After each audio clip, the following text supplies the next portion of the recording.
Mga guys, ito na yung DIY popper natin. So try natin to rito kung ano yung niya, yung laro niya.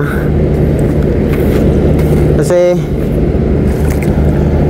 ngayon ko pa lang siya matratry. So wag na tayo mag-expect ng huli. Ang importante ngayon, matry ko siya, tapos i-improve ko lang yung mga kulang or yung mga mali. So field test to. Bonus na lang kung may huli. Bah, medyo mabigat ah. Ilang grams kaya inabot nun? Try natin kung magpa-pop.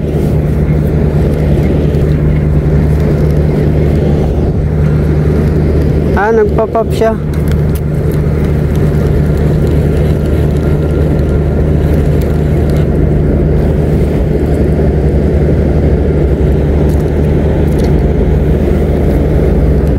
Masyadong malamya lang yung yung rod na gamit.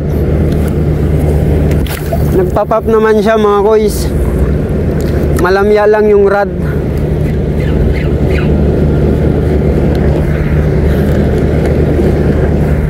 Gawa ng medium. Dapat pang heavy to eh.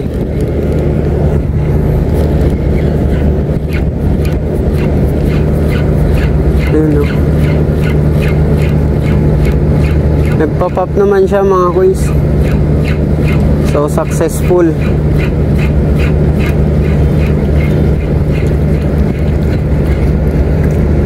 Successful yung popper natin mga boys.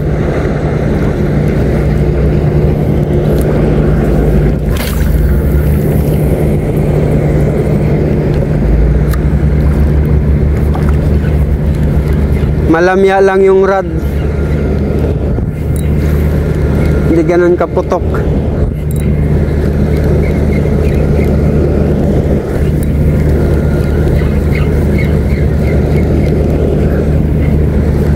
Pang medium heavy siya or heavy.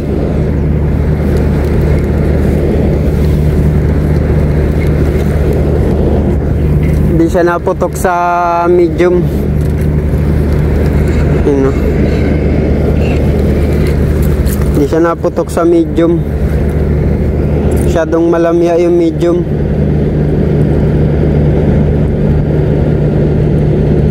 Pero pwede na kasi nagpa-pop na rin naman siya.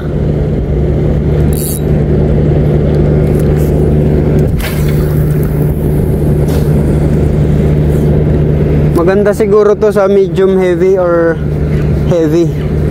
Hindi kaya extra heavy. Pag ginanyan mo yan, no? Pag pinutok mong ganyan. Kaya lang parang yung rod ko ata yung puputok, hindi yung popper.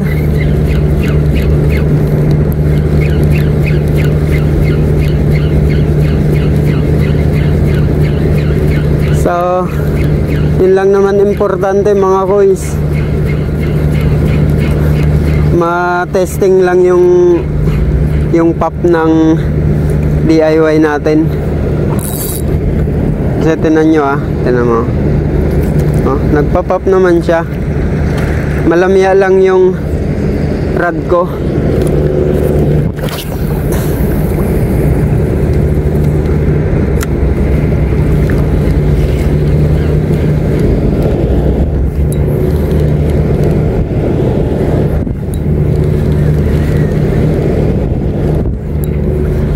Hindi naman natin dito to gagamitin. Gamitin natin dito pag may positive na GT, yung spot.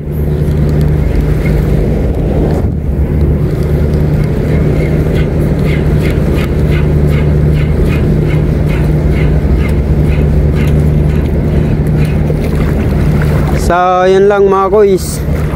Okay naman siya, goods naman. Right.